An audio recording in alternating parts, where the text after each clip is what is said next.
Hello friends, स्वागत है आप सभी का एग्जाम प्लेटफॉर्म में। तो आज हम लोग सीटेट जुलाई 2023 जिसमें आज हम लोग प्रीवियस ईयर का पेपर देखेंगे और ये सेकेंड पेपर है 18 जनवरी 2023 का।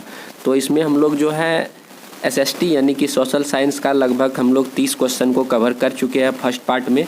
तो आज हम लोग जो है सेकेंड पार्ट हम लोग कवर करेंगे जिसमें हम लोग जो है मतलब कि 30 क्वेश्चन कर चुके हैं। तो उससे आगे आज हम लोग इस वीडियो पे डिस्कस करने वाले हैं। टोटल 60 क्वेश्चन देखेंगे। तो 30 हम लोग पार्ट 1 में देखे हैं और 30 क्वेश्चन हम लोग जो है पार्ट 2 में कवर करेंगे। तो आप लोग जब पार्ट 1 नहीं देखे तो उसे भी आप लोग प्ले लिस्ट में आप लोगों को वीडियो मिल जाएगा, तो आप लोग वहाँ से देख सकते हैं। और चैनल पे नए हैं तो सबसे पहले आप लोग एग्जाम प्लेटफॉर्म को जल्दी से सब्सक्राइब भी कर लीजिए। तो चलिए देखते हैं आज का फर्स्ट क्वेश्चन। देखिए यहाँ से आपका फर्स्ट क्वेश्चन चालू होता है। तो यहाँ से नंबर है आपका 121। तो 121 से आपका शुरू होता है। तो देखिए फर्स्ट क्वेश्चन क्या है आपका, जल मार्ग के बारे में दिए गए निम्न कथनों को पढ़िए तथा उपयुक्त विकल्प का चुनाव कीजिए। जल मार्ग के बारे में बताना है और जो उपयुक्त ऑप्शन है मतलब कि उसे आपको बताना है। जैसे पहला है कम दूरी यातायात के सबसे अधिक उपयोग किए जाने वाले जल मार्ग है। तो ये भी मतलब कि एक तरह से सही बात है कि कम दूरी यातायात के सबसे अधिक उपयोग किए जाने वाला मार्ग जल मार्ग है। तो ऑप्शन ए भी आपका जो है सही ही है। उसके बाद देखिए नाव्य यानी कि नाव्य नदियों तथा झीलों का उपयोग अंतर्देशीय जल मार्गों के लिए होता है। ये भी बात सही है। उसके बाद है डरबन और केप टाउन अफ्रीका के महत्वपूर्ण पत्तन है। ये भी सही है। यानी कि आपका ऑप्शन नंबर ए, बी और सी यानी कि सभी ऑप्शन आपका बिल्कुल ही जल मार्ग के बारे में सटीक बैठता है, यानी कि सही ऑप्शन है सारा। अगला क्वेश्चन है आपका निम्नलिखित खनिजों के निक्षेप पर विचार करें। पहला है आपका फ्रांस के काकेशस प्रदेश के चूना पत्थर निक्षेप। उसके बाद है जॉर्जिया और यूक्रेन के मैग्नीज निक्षेप। उसके बाद है आपका अल्जीरिया के फास्फेट संस्तर। तो इस तरह से आपको बताना है कि यह किस प्रकार के सेलों से बने हुए, जैसे फ्रांस के काकेशस प्रदेश जो है चूना पत्थर निक्षेप और जॉर्जिया और यूक्रेन के मैग्नीज निक्षेप। तो आपको इन सारे में से बताना है कि यह किस प्रकार के सेलों यानी कि पत्थरों से बना हुआ है। आग्नेय सेल या अपसादी सेल या आग्नेय अपसादी सेल दोनों से या कायांतरित और अपसादी सेल। तो इसमें जो है आपका राइट आंसर हो जाएगा ऑप्शन नंबर 2 यानी कि अपसादी सेलों का ये सारे जो है एग्जाम्पल है, उदाहरण है। उसके बाद चलिए अगला क्वेश्चन देखते हैं हम लोग। परंपरागत ऊर्जा के बारे में कथन ए तथा बी पर विचार करें और सही उत्तर का चयन करें। तो परंपरागत ऊर्जा एक होता है परंपरागत, एक होता है गैर परंपरागत। परंपरागत क्या हुआ कि जो है आपके पृथ्वी पर जो है मतलब कि एक लंबे समय तक आप लोग उसका यूज कर सकते हैं, मतलब कि वह एक तरह से बोल सकते हैं कि समाप्त होने वाला नहीं है। और एक होता है गैर परंपरागत जो कि मतलब कि अनवीकरणीय भी बोल सकते हैं। उसका जो भंडारण जो है पृथ्वी पर क्या सीमित है और एक समय ऐसा आएगा कि लगातार जो मनुष्यों के द्वारा उसका उपयोग किया जा रहा है, एक समय ऐसा आएगा कि वो मतलब कि सारा समाप्त हो जाएगा। वो हो जाएगा क्या, गैर परंपरागत। तो यहाँ पे परंपरागत के बारे में जो है कथन दिया गया, स्टेटमेंट दिया गया है। तो कौन सा सही है आपको बताना हो। जैसे पहला है ऊर्जा के परंपरागत स्रोत वे हैं जो सीमित स्थानीय क्षेत्रों में पाए जाते हैं और लंबे समय से सामान्य उपयोग में लाए जा रहे हैं। बिल्कुल सही बात है। परंपरागत ऊर्जा जैसे सूर्य का प्रकाश हो गया, हवा हो गया, पानी हो गया, ये क्या हो रहा है, एक लंबे समय से इसका यूज करते आ रहा है। सही बात है। उसके बाद केवल जीवाश्म ईंधन परंपरागत ऊर्जा के स्रोत है। क्या केवल जीवाश्म ईंधन परंपरागत ऊर्जा के स्रोत है? ये बिल्कुल गलत। वैसे भी केवल लगा हुआ है तो आप लोग अपना दिमाग भी लगा सकते हैं थोड़ा सा और ट्रिक भी अप्लाई कर सकते हैं, तो ये गलत होगा। तो इस तरह से आपका जो है कौन सा ऑप्शन सही होगा, तो ऑप्शन ए जो है बिल्कुल आपका क्या है, सही है। बट आपका जो है बी क्या है, बी यानी कि गलत है। तो ए सही है और बी गलत है। तो ऑप्शन नंबर कौन सा सही होगा, तो ए सही बी गलत। ऑप्शन नंबर 3 आपका बिल्कुल राइट आंसर हो जाएगा। उसके बाद अगला क्वेश्चन है उपरोक्त में से कौन से जोड़ा या जोड़े सही रूप में मिलान में है। तो यानी कि कौन सा जो सही तरीका से मिला हुआ है आपको बताना। जैसे मक्का के लिए जो है क्या इसके लिए उच्च तापमान और हल्की वर्षा की ज़रूरत होती है। कपास के लिए मध्य तापमान यानी कि मध्यम तापमान और वर्षा। जूट के लिए उच्चतम तापमान और भारी वर्षा। तो इनमें से कौन सा ऑप्शन सही है, तो इनमें से आपका जो है ऑप्शन जो है केवल सी बिल्कुल ही सही है। यानी कि ऑप्शन भारी वर्षा की ज़रूरत होती है जूट की खेती के लिए, ये बिल्कुल ही सही रूप से मिला हुआ है। तो बिल्कुल राइट आंसर हो जाएगा आपका जूट वाला। उसके बाद देखिए अगला क्वेश्चन क्या है, अगर आप दक्षिणी गोलार्ध में रहे तो 21 जून के बारे में निम्नलिखित में से कौन सा कथन सही होगा। मान के चलिए इस तरह से आपका जो है पृथ्वी है, ये आपका विषुवत रेखा है और ये आपका जो है इस तरह से है, तो ये कर्क रेखा एक तरह से आप लोग इस तरह से मान सकते हैं। तो इसके बारे में आप लोग को जो है यहाँ पे पूछा जा रहा है कि और यहाँ पे हो जाता है क्या आपका आर्कटिक वृत्त और यहाँ आपका हो जाता है क्या अंटार्कटिक वृत्त, यानी कि ये हो जाएगा उत्तर वृत्त, ये हो जाता है आपका दक्षिण वृत्त। तो यहाँ पे पूछा जा रहा है क्या, अगर आप दक्षिणी गोलार्ध में रहे तो 21 जून को, दक्षिणी गोलार्ध किधर हो गया, ये नीचे वाला हो गया आपका, अगर आप लोग दक्षिणी गोलार्ध में रहे तो 21 जून के बारे में निम्नलिखित में से आपका कौन सा ऑप्शन सही होगा। तो 21 जून को यदि आप लोग उत्तरी गोलार्ध में यदि रहते हैं तो वहाँ पे दिन क्या होता है, दिन जो है बड़ा होता है, दिन क्या होता है, बड़ा होता है। तो उसी दिन आप लोग 21 जून को यदि आप लोग दक्षिणी गोलार्ध में रहिएगा तो दिन क्या होगा, छोटा होगा, दिन क्या होगा, छोटा होगा। मान के चलिए उत्तरी गोलार्ध में 21 जून को है तो दिन बड़ा तो रात छोटा, तो उत्तरी गोलार्ध में रात छोटा हुआ तो उस दिन क्या हो जाएगा, दक्षिणी गोलार्ध में रात बड़ा हो जाएगा, यानी कि लंबी हो जाएगा। तो ऑप्शन नंबर 3 आपका बिल्कुल राइट आंसर हो जाएगा। यहाँ पे दक्षिणी गोलार्ध के बारे में पूछ रहा है तो 21 जून को दक्षिणी गोलार्ध में दिन छोटा और रात लंबी हो जाएगा। ऑप्शन नंबर 3 बिल्कुल राइट आंसर है। उसके बाद अगला क्वेश्चन है आपका, ग्रीनविच पर स्थित प्रमुख यमोत्तर पर सूर्य जिस प्रकार आकाश के सबसे ऊंचे बिंदु पर होगा उस समय जो है यमोत्तर पर स्थित सभी स्थानों पर होगी। ग्रीनविच जो कि आपका जो है इंग्लैंड जो है वहाँ पर जो एक जगह है, ग्रीनविच से जो मतलब कि वहीं से जो रेखा गुजरती है उसी के द्वारा जो सभी देशों का जो समय का निर्धारण किया जाता है। तो यमोत्तर पर सूर्य जिस समय आकाश में सबसे ऊंचे बिंदु पर होगा, मतलब कि वो ग्रीनविच लाइन पे जो है वहाँ पे जब सूर्य का जो है मतलब कि जब सूर्य जो है पूरे यमोत्तर जो है उसके जो डायरेक्टर मतलब कि ऊंचे पर होगा तो उस समय जो स्थित सभी स्थानों पर क्या होगा, तो उस समय जो सभी स्थानों पर जो दोपहर का टाइम होगा, यानी कि दोपहर मतलब 12 बजे का टाइम होगा। जब ग्रीनविच पर स्थित प्रमुख यमोत्तर सूर्य जो है आकाश के सबसे ऊंचे बिंदु पर होगा तो सभी स्थानों पर क्या होगा, दोपहर का समय होगा। उसके बाद अगला क्वेश्चन है आपका, विषुवत वृत्त के 66.5 डिग्री उत्तर में क्या पड़ता है। तो आपको बताना जिस तरह से अभी पहले भी बताए थे कि इस तरह से विषुवत होता है, उसके बाद यहाँ पे होता है उत्तर वृत्त, यहाँ हो जाता है आपका दक्षिण वृत्त, मतलब इसको आर्कटिक बोल सकते हैं और इसको ये 66.5 डिग्री उत्तर हो जाता है और ये आपका 66.5 डिग्री दक्षिण हो जाता है। तो ये आपका दक्षिण वृत्त मतलब अंटार्कटिक वृत्त हो जाता है और ये आपका आर्कटिक वृत्त हो जाता है। तो वही पूछा जा रहा है यहाँ पर, विषुवत वृत्त के 66.5 डिग्री उत्तर, ये उत्तर हो गया आपका, तो इसको क्या बोलेंगे, उत्तर ध्रुव वृत्त बोला जाता है। ऑप्शन नंबर 3 आपका बिल्कुल राइट आंसर हो जाएगा। आर्कटिक वृत्त बोलिए या उत्तर ध्रुव वृत्त बोलिए, बिल्कुल दोनों सही बात है। उसके बाद देखिए आपका क्या है, मध्य हिमालय को कहा जाता है, यानी कि मध्य हिमालय को क्या कहा जाएगा, हिमाचल या शिवालिक, अरावली, हिमद्री। तो आपको बताना है कि मध्य हिमालय को क्या कहा जाएगा, तो हिमाचल कहा जाएगा। ऑप्शन नंबर 1 आपका बिल्कुल राइट आंसर हो जाएगा। यानी कि 3 तरह का मतलब कि हिमालय को श्रेणी को बांटा गया है। तो पहला हो गया आपका क्या, बृहद या बाह्य हिमालय हो जाता है।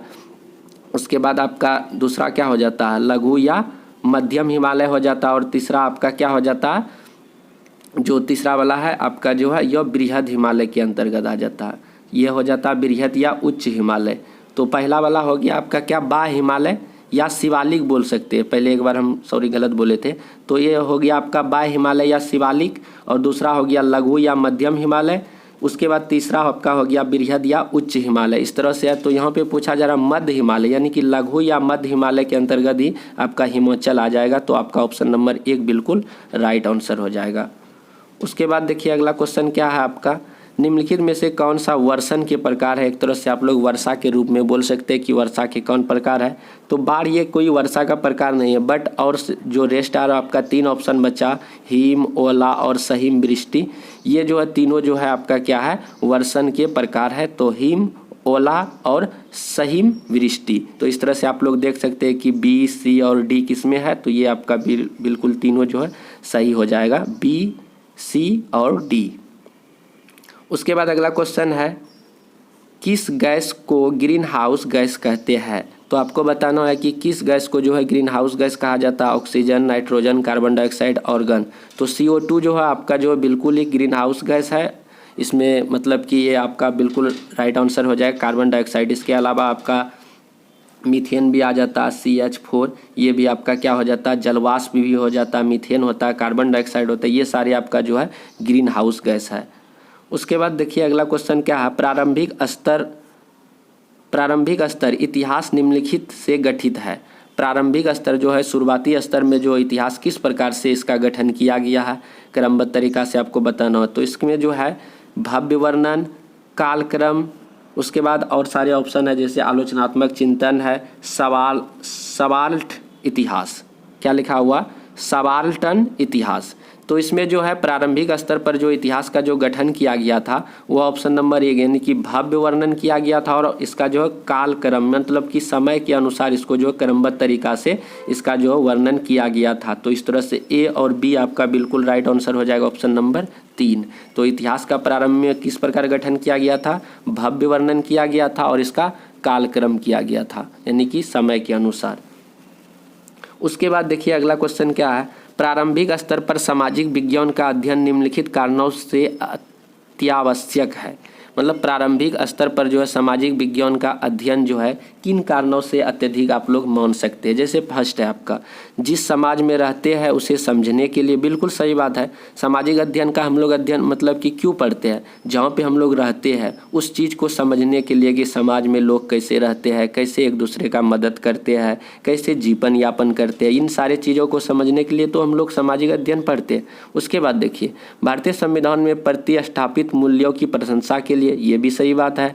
लोकतंत्र में जिम्मेदारी नागरिकों के होने के लिए, ये भी सही बात है। उसके बाद मतभेदों का सम्मान करने के लिए, ये सारे चीज़ों को हम लोग जानने के लिए, समझने के लिए हम लोग क्या करते हैं, सामाजिक अध्ययन का, सामाजिक विज्ञान का अध्ययन करते हैं यानी कि SST को पढ़ते हैं। तो ऑप्शन नंबर 4 आपका यानी कि सारा ऑप्शन बिल्कुल ही सही है।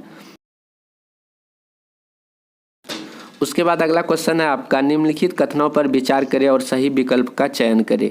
तो यहाँ पे 2 कथन दिया गया, तो दोनों कथन के बारे में आपको पढ़ना है और इसके बारे में आपको जो है मतलब कि बताना कि कौन सा ऑप्शन सही होगा। पहला है, जिस तरह से शिक्षक अपनी कक्षा में मूल्यों का अध्यापन करते हैं उसका उनके विद्यार्थियों के अधिगम पर गहरा प्रभाव पड़ता है। बिल्कुल सही बात है, जिस तरह से शिक्षक अपनी कक्षा में मूल्यों का अध्यापन करते हैं और उनका जो है विद्यार्थियों पर गहरा असर पड़ता है, ये सही बात है अधिगम पर। उसके बाद देखिए सेकंड क्या कहता है, नागरिकता शिक्षा का प्रभाव वास्तविक रूप से उन परिस्थितियों में कम होता है जहां लोकतांत्रिक प्रथाएं बहुत कम है। ये बात भी सही है, अथवा जो संपूर्ण रूप से क्या है, नदारद है। तो ये भी सेकंड वाला भी आपका सही है, बट ये जो है जो कथन 2 है उसका जो है कथन 1 का उदाहरण बिल्कुल नहीं है। तो यानी कि कथन 1 और दोनों सही है, परंतु कथन 2 कथन 1 का उदाहरण नहीं है। तो कथन दोनों सही है, तो इस तरह से आपका जो ऑप्शन नंबर 4 बिल्कुल ही राइट आंसर होगा। उसके बाद चलिए अगले क्वेश्चन की तरफ हम लोग बढ़ते हैं। तो इसमें है कि निम्न में से कौन से मूल्य एक प्रजातांत्रिक कक्षा के लिए आवश्यक है।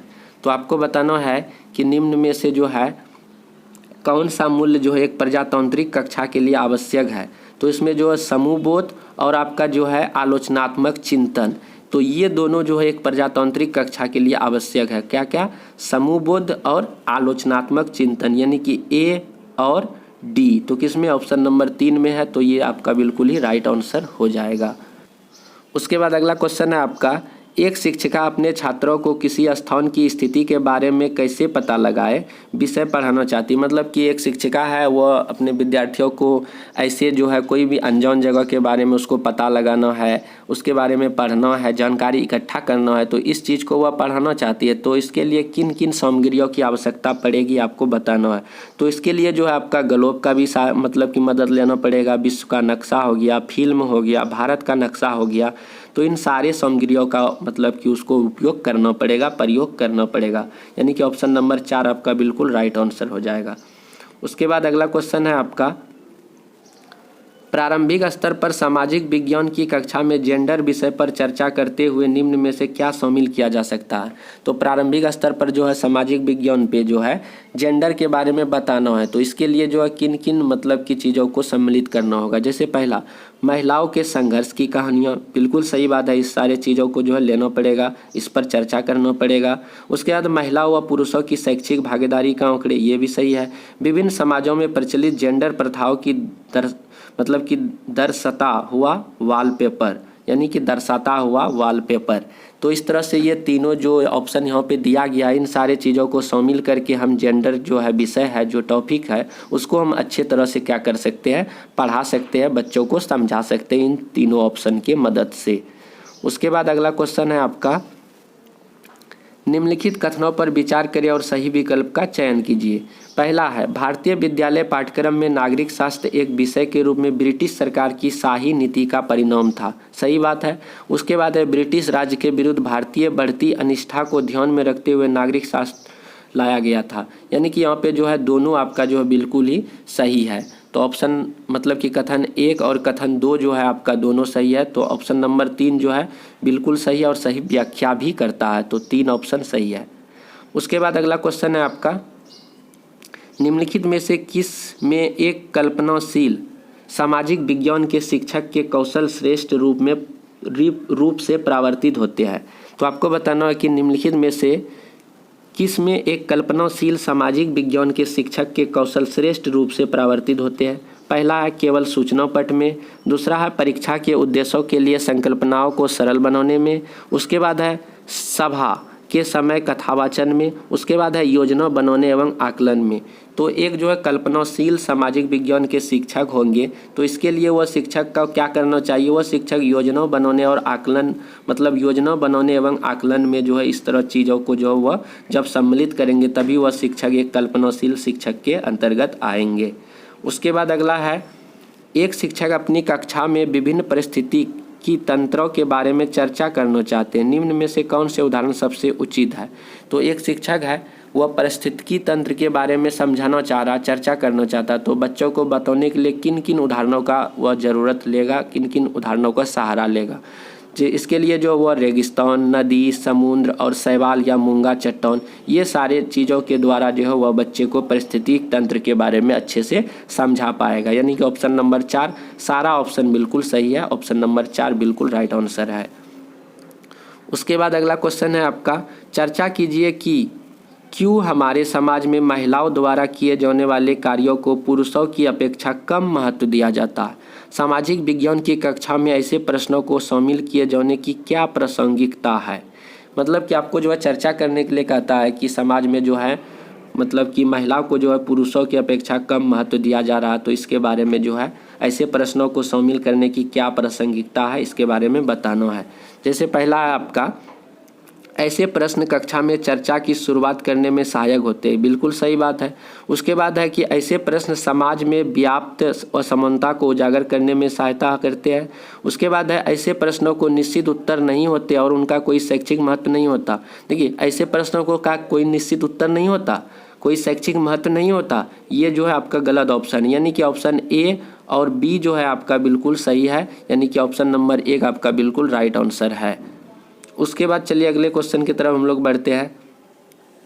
ब्राज़ील एवं भारत के लोगों की जीवन शैली के बीच अंतर का पता करने के लिए निम्नलिखित मतलब कि पता करने के लिए विद्यार्थियों के पास क्या स्रोत होनी चाहिए। अब देखिए ब्राज़ील और भारत के लोगों के जीवन शैली के बीच में जो है अंतर को पता करना है, जिसके लिए जो विद्यार्थी को क्या करना चाहिए, किन स्रोतों का उसको जो है उपयोग करना चाहिए।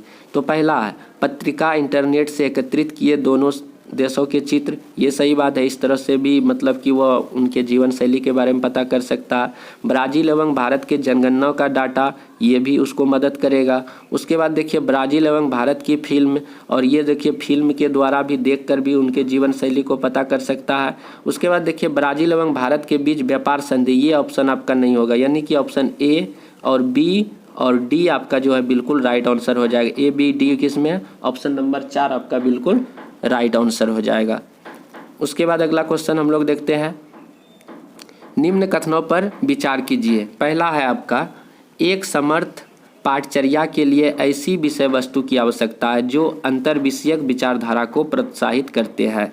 उसके बाद आर में क्या बोल रहा है, विभिन्न सामाजिक विज्ञानों की विषय सीमा को खोलने की आवश्यकता है ताकि दी गई परिघटनाओं को समझने के लिए कई तरह के उपागमों का प्रयोग किया जा सके। तो इसमें से आपको बताना है कि कौन सा ऑप्शन जो है सही है। तो इनमें जो है आपका जो है दोनों बिल्कुल ही सही है, लेकिन आपका जो है सेकेंड वाला जो है व्याख्या आपका जो है सही नहीं करता है।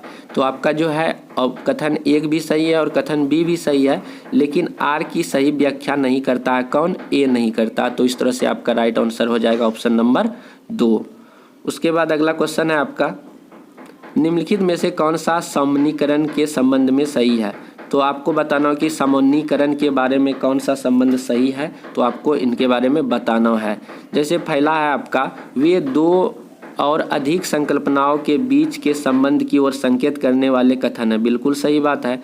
उसके बाद देखिए बीम क्या कहता, सामान्यीकरण वर्गीकरण व्याख्या मूल्यांकनों एवं पूर्वानुमानों की तरह प्रतीत हो सकते हैं। बिल्कुल ये भी आपका सही है।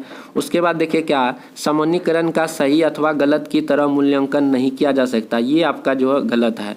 उसके बाद उनको समग्र रूप से नहीं समझा जा सकता है तब तक उनकी संगठन संकल्पनाओं को न समझा जा सके। ये भी आपका जो है बिल्कुल सही बात है कि उनको समग्र रूप से नहीं समझा जा सकता है जब तक कि उनकी संगठक संकल्पनाओं को न समझा जा सके। ये आपका सही, यानी कि ए बी और आपका जो है डी ऑप्शन जो है किसमें है, ए बी और डी।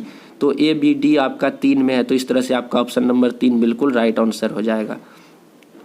उसके बाद आपका है, ऐतिहासिक स्रोतों के बारे में पढ़ाते समय निम्नलिखित में से कौन से प्रश्न कक्षा में परिचर्चा के लिए प्रासंगिक है? अब देखिए ऐतिहासिक स्रोत के बारे में पढ़ाना है तो उस समय पढ़ाते समय जो है मतलब कि कौन से प्रश्न कक्षा में परिचर्चा के लिए प्रासंगिक है आपको बताना। जैसे है, किसने विशिष्ट लेख लिखा, अभिलेख कब किया गया, क्या चित्र बनाने का कोई उद्देश्य था। तो इन सारे प्रश्नों को जो है मतलब कि ऐतिहासिक स्रोतों को पढ़ाते समय मतलब कि इस सारे प्रश्नों को जो है चर्चा करना ये प्रासंगिक बनता है। तो ए बी सी यानी कि ऑप्शन नंबर 4 आपका बिल्कुल राइट आंसर है, यानी कि सारा ऑप्शन सही है। उसके बाद चलिए अगला क्वेश्चन देखते हैं। अगला क्या है आपका, तो अगला क्वेश्चन है, क्या आप ऐसे 2 तरीके बता सकते हैं? क्या आप ऐसे 2 तरीके बता सकते हैं जिनके द्वारा आप सोचते हैं कि विज्ञापन का प्रभाव लोकतंत्र के समानता के मुद्दे पर पड़ता है? पहला आपका यहाँ पे बोला जा रहा है, सामाजिक विज्ञान की कक्षा में ऐसे प्रश्न पूछने की क्या प्रासंगिकता है? जो सामाजिक विज्ञान की कक्षा में इस तरह का प्रश्न पूछा जाता है जिसके पीछे पूछने का जो है क्या रीजन है ये आपको बताना है। जैसे पहला है, यह आकलन करने में मदद करते हैं कि सीखने वाले अवधारणाओं को समझ लिया है। ये भी बात आपका जो बिल्कुल सही है। छात्रों के स्मरण, देखिए स्मरण वाला जब भी ऑप्शन रहता है वो गलत हो जाता है। याद कराना किसी चीज़ को ये गलत ऑप्शन माना जाता है। छात्रों को मुख्य अवधारणाओं व बिंदुओं को अपने शब्दों में व्यक्त करने का स्थान देती है, ये भी सही है। यानी कि ए और सी आपका ऑप्शन नंबर यानी कि 3 बिल्कुल राइट आंसर हो जाएगा। उसके बाद चलिए अगले क्वेश्चन की तरफ हम लोग बढ़ते हैं। तो इसमें है, भूगोल की एक शिक्षिका देखती है कि अधिकतर छात्र एक कक्षा टेस्ट में बहुत निचले स्तर का निष्पादन करती है। मतलब कि भूगोल की एक शिक्षिका है वो देख रही है कि जो टेस्ट लिया जा रहा है कक्षा में उसमें जो है भूगोल के विषय में जो है बहुत निचले स्तर का निष्पादन कर रही है। तो उसके बाद वह चिन्हित करती है कि उनमें मापन कौशल की कमी है। मापन कौशल को बेहतर करने के लिए वह जो है सुव्यवस्थित ढंग से उसे ठीक करने हेतु काम की योजना बनाती है। शिक्षिका निम्न में से किस में संलग्न है? किस प्रकार के कामों में संलग्न है आपको बताना। जैसे है, अधिगम का आकलन, अधिगम हेतु आकलन, मूल्यांकन, कार्यात्मक अनुसंधान। तो इसमें जो है लगातार जो है शिक्षिका जो है एक कार्यात्मक अनुसंधान उस पर रिसर्च कर रही है कि उसको जो है किस प्रकार से मतलब कि समझाया जा सके और किस प्रकार काम किया जा सके। तो यह एक तरह से रिसर्च कर रही है, कार्यात्मक अनुसंधान। उसके बाद अगला क्वेश्चन है, क्यों सहारा रेगिस्तान के लोग भारी वस्त्र पहनते हैं? यह प्रश्न विद्यार्थी की डैश की क्षमता को आंकने का प्रयास करता है। तो क्यों सहारा रेगिस्तान के लोग जो है भारी वस्त्र पहनते हैं? तो इस प्रश्न के द्वारा बच्चों में किस चीज़ का मतलब कि क्षमता का आंकने का प्रयास कर रही है? तो मतलब किया जा रहा शिक्षक के द्वारा या शिक्षिका के द्वारा। जैसे परिकल्पना, तर्क शक्ति, अर्थ निकालने, सामान्य अनुमान लगाने। तो सारा रेगिस्तान में लोग भारी वस्त्र पहनते हैं। क्यों पहनते हैं? तो इससे जो है बच्चों में जो है एक जब उस चीज़ों को बारे में काफ़ी तर्क से अपना परिकल्पना करेंगे, तर्क लगाएंगे और उस चीज़ के बाद तर्क लगाकर उस चीज़ के अर्थ तक जाएंगे कि उसको जो है स्पष्ट पता चल जाएगा कि आखिर क्यों पहनता है भारी वस्त्र, उससे जो है वह अर्थ निकाल लेगा। तो इन प्रश्नों के द्वारा जो है बच्चे क्या होंगे, अर्थ निकालने में सक्षम होंगे। तो इस तरह से आपका ऑप्शन नंबर 3 बिल्कुल राइट आंसर हो जाएगा। उसके बाद अगला क्वेश्चन है, भूगोल पर मानक संदर्भित टेस्ट में निम्नलिखित में से कौन सी अभिकल्पना सर्वाधिक उपयुक्त होगा। तो आपको बताना है कि भूगोल पर जो है मानक संदर्भित टेस्ट में जो निम्नलिखित में से कौन सी अभिकल्पना सर्वाधिक उपयुक्त होगा। तो इन सारे ऐसे प्रश्नों के लिए जो है बहुविकल्प प्रश्न जो है बिल्कुल राइट आंसर होगा, बहुविकल्प प्रश्न। उसके बाद अगला क्वेश्चन है आपका, आपके पड़ोस में भूमि का उपयोग किस किस प्रकार हो रहा है उसकी सूची बनाइए। तो आपके पड़ोस में आप जहाँ पे रह रहे हैं तो उसके आसपास में जो है किस किस प्रकार का भूमि का उपयोग हो रहा है तो उसका सूची बनाना है। यह प्रश्न विद्यार्थी की डैश की क्षमता आंकने का प्रयास करता है। तो इसके द्वारा बच्चों में किस चीज़ का जो है विकास होगा। तो इसमें जो है बच्चे का अवलोकन करने की जो क्षमता होती है तो उसमें जो है किस किस प्रकार की भूमि का उपयोग किया जा रहा है तब उसका सूची बनाएगा। तो इससे बच्चे क्या करेगा, अवलोकन करेगा। तो अवलोकन मतलब देखेगा, उसको परखेगा। तो इससे जो है उसमें अवलोकन की जो क्षमता है वो काफ़ी ज़्यादा विकास होगा, डेवलप होगा। उसके बाद अगला क्वेश्चन है आपका, अपने आसपास के वृक्षों पर एक परियोजना करने के लिए विद्यार्थियों को सुझाया गया अनुक्रम क्या हो सकता है। अपने आसपास के वृक्षों का एक परियोजना करने के लिए उस पर जो है एक प्रोजेक्ट तैयार करने के लिए विद्यार्थियों को कुछ मतलब बताया गया। तो उसको जो है अनुक्रम में बताना है, एक क्रमबद्ध तरीका से पहले क्या होगा उसके बाद क्या होगा, इस तरह से उसको बताना है। तो इसमें जो है ऑप्शन नंबर बी में आपको देखेंगे तो ऑप्शन नंबर सी में ABC यानी कि ऑप्शन नंबर 3 को आप लोग देखिए। तो 3 में देखिए क्या पहले सी। तो सबसे पहले बच्चे क्या करेंगे कि अवलोकन करेगा। पहले क्या करेगा, अवलोकन करेगा। अवलोकन करने के बाद क्या करेगा, उसको जो निरूपण करेगा। तो उसके बाद निरूपण करेगा, उसके बाद वह बच्चे फिर क्या करेंगे, आंकड़े को इकट्ठा करेंगे यानी कि बी, यानी आंकड़े के इकट्ठा करने की योजना बनाएगा। उसके बाद फिर क्या होगा, ऑप्शन नंबर डी यानी कि रिकॉर्डिंग और प्रतिवेदन प्रस्तुत करेगा। उसके बाद उस पर क्या करेगा, चर्चा करेगा। तो इस तरह से जो है आपका CAB D उसके बाद E यानी कि ऑप्शन नंबर 3 आपका बिल्कुल राइट आंसर है। तो इस तरह से हम लोग जो है अभी 30 क्वेश्चन और 30 क्वेश्चन आपका जो है पार्ट ए में है, तो उसे भी आप लोग पार्ट 1 में है उसे भी आप लोग देख लीजिए। और पार्ट 2 में आपका 30 क्वेश्चन अभी कराया गया है। तो प्लीज़ आप लोग अभी तक एग्जाम प्लेटफॉर्म को सब्सक्राइब नहीं किए तो सब्सक्राइब भी कर लीजिए और अपने फ्रेंडों को शेयर भी कीजिए। तो मिलते हैं हम लोग अगले वीडियो पे। जय हिंद, जय भारत।